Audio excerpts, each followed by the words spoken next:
Assalamualaikum warahmatullahi wabarakatuh. Saya Yunita Widewati di sini akan sedikit menjelaskan tentang Kerajaan Perlak yang merupakan kerajaan bercorak Islam tertua dan pertama di Nusantara. Pada abad 13 Masehi, di Nusantara adalah masa kerajaan Islam bermunculan, terutama di Pulau Sumatera, sebagai tempat strategis karena dilewati jalur perdagangan. Kerajaan Perlak terletak di wilayah Perlak, Aceh Timur, dan diperkirakan berdiri pada abad ke-9, tepatnya tahun 840 hingga 1292 Masehi. Lalu, bagaimana sejarah awal berdirinya Kerajaan Perlak? Yuk kita simak penjelasan berikut. Bukti sejarah adanya masyarakat dan kerajaan Islam pertama di Indonesia dilaporkan oleh Marco Polo dari Venesia yang singgah di Kerajaan Perlak dalam perjalanan pulang ke Italia tahun 1292. Raja Perlak pertama adalah Sayyid Abdul Aziz yang bergelar Sultan Alauddin Sayyid Maulana Abdul Aziz Shah. Pada masa pemerintahannya, Perlak merupakan pusat kebudayaan Islam di Indonesia.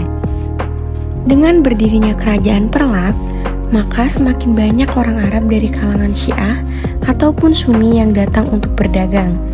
Kedua aliran ini bahkan terus menyebarkan pengaruhnya hingga timbul perlawanan terbuka pada masa pemerintahan Sultan Sayyid Maulana Ali Muqayyad Shah. Peperangan antara dua aliran, yakni Syiah dan Sunni, terus berlangsung hingga akhirnya dapat diredam setelah dibuat perjanjian damai yang disebut dengan Perjanjian Alumeo. Perjanjian tersebut mengatur pembagian kerajaan Perlak menjadi dua, yakni Perlak Baroh Syiah yang berpusat di Bandar Khalifah dengan wilayah pesisir, sedangkan untuk aliran Sunni yaitu Perlak Tunong dengan wilayah di pedalaman. Kendati demikian, Islam Syiah tidak berkembang karena Perlak Baroh dihancurkan oleh Kerajaan Sriwijaya.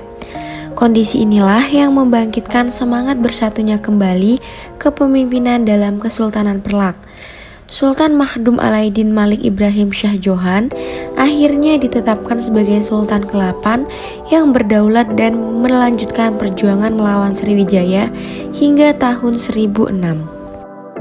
Kerajaan Perlak terkenal sebagai penghasil kayu perlak, kayu berkualitas tinggi untuk bahan pembuatan kapal. Hasil alamnya ini yang menarik para pedagang dari Gujarat, Arab, dan India untuk datang hingga membuat kerajaan berkembang menjadi bandar niaga yang maju. Kondisi ini juga mendorong perkawinan antara para saudagar muslim dengan penduduk setempat, yang akhirnya membuat kerajaan atau Kesultanan Perlak menjadi pusat penyebaran Islam di Nusantara. Kerajaan kemudian mencapai puncak kejayaannya pada masa pemerintahan Sultan Mahdum Alauddin Malik Muhammad Amin II, di mana di bawah kekuasaannya, kerajaan mengalami kemajuan sangat pesat, khususnya di bidang pendidikan Islam dan perluasan dakwah.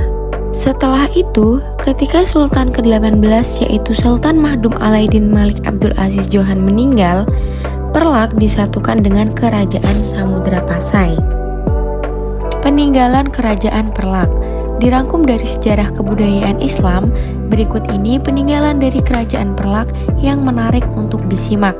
Pertama, mata uang Perlak. Mata uang Perlak diyakini sebagai mata uang tertua yang ditemukan di Nusantara. Memiliki 3 jenis yakni dirham, kupang, dan kuningan. 2. Stempel kerajaan. Ditemukan stempel bertuliskan huruf Arab dengan model tulisan tenggelam yang membentuk kalimat Al-Wasik Bilah Kerajaan Negeri Bendahara Sanah 519. Mereka termasuk ke dalam bagian Kesultanan Perlak. Dan yang terakhir, makam Raja Benoa. Makam Raja Benoa ditemukan di tepi sungai Tenggulon dengan batu nisan yang bertuliskan huruf Arab. Sekian sedikit penjelasan dari saya. Wassalamualaikum warahmatullahi wabarakatuh.